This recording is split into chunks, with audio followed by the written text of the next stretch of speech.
Dans cette édition, nous irons à la frontière Côte d'Ivoire-Ghana pour nous rendre compte de l'effectivité de sa fermeture. La CEDEAO a tenu ce mercredi un sommet extraordinaire virtuel. Au cœur des discussions, la question de la Guinée. Le journaliste et animateur Amobé Mévégué est décédé ce mercredi 8 septembre dans un hôpital de la région parisienne. Bonsoir, merci de suivre le 19h sur RTI 2. Mettons le cap sur la ville de Niablé, localité située à 230 km d'Abidjan. Elle fait frontière avec le Ghana, une frontière fermée depuis mars 2020 du fait de la pandémie de Covid-19. Pour s'assurer de l'effectivité de cette fermeture, le sous-préfet s'est rendu à la frontière. On fait le point avec Georgette Ido. Niablé, frontière ivoiro-ghanéenne.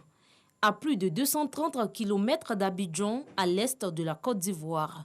Ce pont du fleuve Monzon sépare la Côte d'Ivoire du Ghana. Depuis mars 2020, le gouvernement ivoirien, en raison de la pandémie à coronavirus, a décidé de fermer les frontières terrestres. Seuls les véhicules transportant les marchandises sont habilités à franchir le sol ivoirien. En visite de terrain, le sous-préfet de Niablé, Bamba Vamara, veut se rassurer si les mesures prises par le gouvernement sont bel et bien respectées. Comme vous le saviez, nous avons eu une instruction ferme de la fermeture des frontières. Donc il n'est pas question de laisser passer qui que ce soit sous aucune excuse. La police et la gendarmerie nationale, la douane, les eaux et forêts, tous sont à leur poste pour veiller au respect de ces mesures. Nous avons reçu des instructions fermes et ces instructions, j'ai répercuté ces instructions aux commandants et chefs d'unité qui ont en charge la sécurité de la frontière. Et certaines personnes sont confrontées souvent à certaines difficultés. Certaines personnes essaient de façon clandestine de traverser la frontière. Ces personnes ont toujours été prises et refoulées vers leur pays d'origine. Donc jusque-là, la fermeture de la frontière est effectivement effective. La frontière au niveau de Niablé est effectivement fermée. Les seules choses qui sont autorisées à y passer sont seulement que les marchandises, les biens et les services. Mais les personnes ne sont pas autorisées à y passer. À la date du mardi 7 septembre, la Côte d'Ivoire enregistre 103 nouveaux cas confirmés, 193 nouveaux guéris et 6 nouveaux décès. Pour un total de 57 159 cas confirmés, 54 997 guéris et 483 décès. La jeune chambre internationale Abidjan-Lagune renouvelle son instance dirigeante. Le président sortant de la JCI Abidjan-Lagune, Trébi Christian, a passé samedi dernier le flambeau à Aïchatou Ouattara. Elle tient désormais les rênes du club service pour la mandature 2021-2022. Clément Bocou.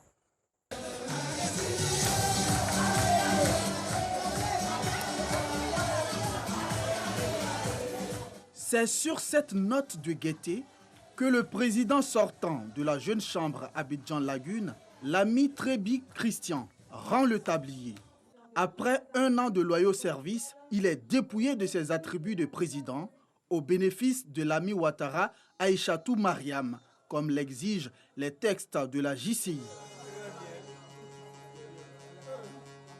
Aujourd'hui, nous sommes l'ELM avec le plus grand effectif. Nous avons, au cours de la mandature, amené plusieurs amis à l'affiliation. Nous avons également mené des actions communautaires au niveau des communautés pour le bien-être et plusieurs formations pour donner des capacités à nos jeunes, afin qu'ils soient des jeunes pour impacter la communauté. À ces actions, plusieurs autres qui ont permis à l'équipe sortante de réaliser une performance de 117% d'atteinte des objectifs.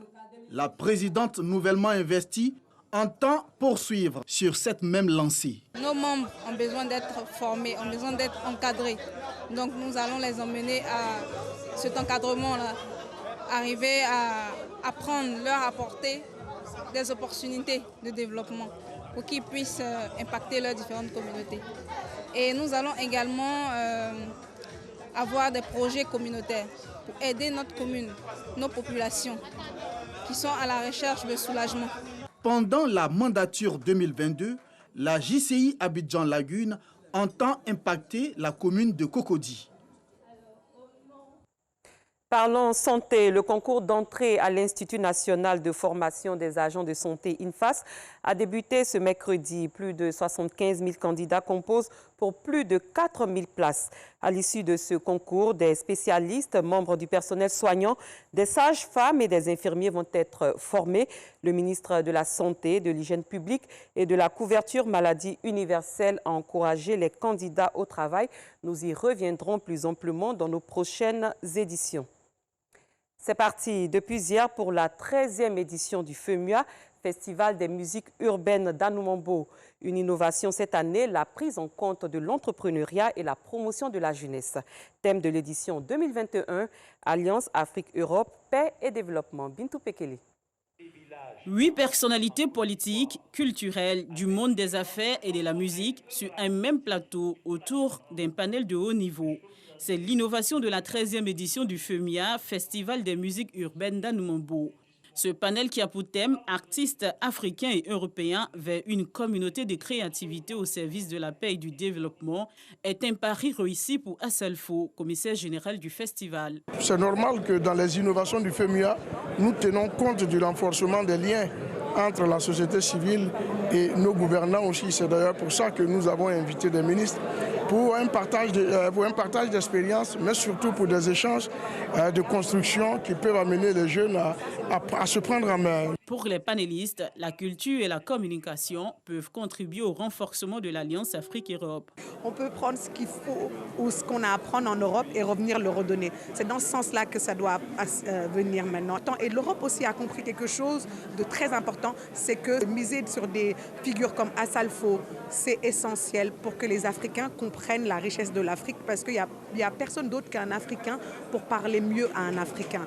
Une alliance sera uniquement solide s'il y a une alliance de peuples. Et pour avoir une alliance de peuples, mais il faut se comprendre, il faut avoir la volonté d'être ouvert pour écouter l'autre. Et ça peut être la musique, ça peut être les vêtements, ça peut être la mode, ça peut être tout ce qui forme la culture. Aujourd'hui, nous parlons de relation Afrique-Europe.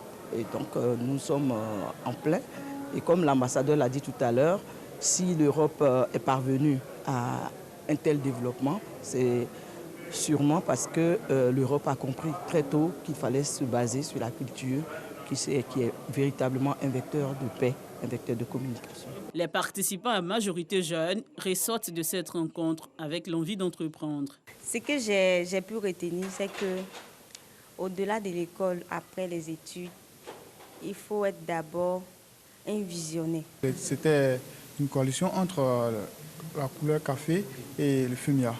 Et pendant le FEMIA, nous avons retenu des choses comme l'artiste avait des armes, qu'il fallait utiliser ces armes pour le développement du pays et non pour la destruction. Le panel de haut niveau de la 13e édition du FEMIA, Festival des musiques urbaines d'Anoumambo, est l'occasion pour les panélistes d'inviter les jeunes à se faire former pour une meilleure contribution à la paix et au développement. Ailleurs, en Guinée, un premier groupe de plusieurs dizaines d'opposants au président guinéen déchu Alpha Condé, détenus à la prison civile de Conakry, ont été libérés hier mardi 7 septembre en début de soirée. Parmi eux, Abdoulaye Ba de l'UFDG, Étienne Soropogui de Valeurs communes, Ismaël Condé du maire adjoint de Matam, Kéamou Bogolan Abba, porte-parole de l'ANAD, alliance d'une cinquantaine de partis politiques qui soutiennent l'opposant Cellou Dalein Diallo, ou encore Fonike Mengue, sorti lui de l'hôpital.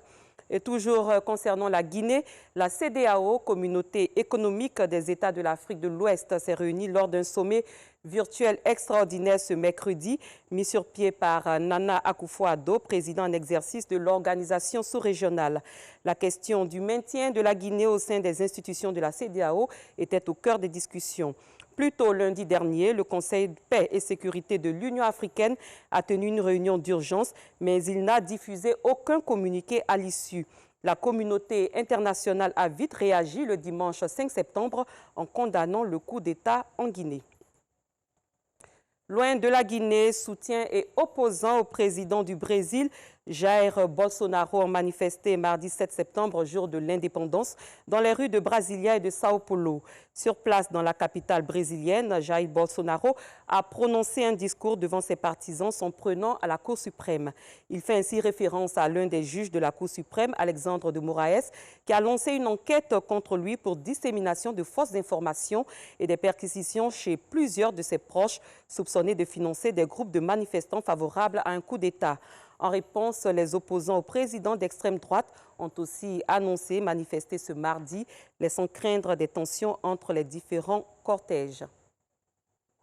En Afghanistan, sommé par le nouveau pouvoir taliban d'imposer la non-mixité des classes et le niqab aux étudiantes, des universités privées de Kaboul étaient largement désertées lundi dernier. Mohamed Ouattara, Alassane Drabou. Classe désertée pour la rentrée à l'université. Les talibans ont imposé la non-mixité et le niqab aux étudiantes. Un rideau sépare les hommes des femmes. La situation actuelle n'est pas très bonne, comme vous pouvez le voir. Très peu d'élèves sont venus, surtout des filles, car cette situation nous freine. Nous n'avons plus la même motivation qu'avant. Nous ferons toujours de notre mieux.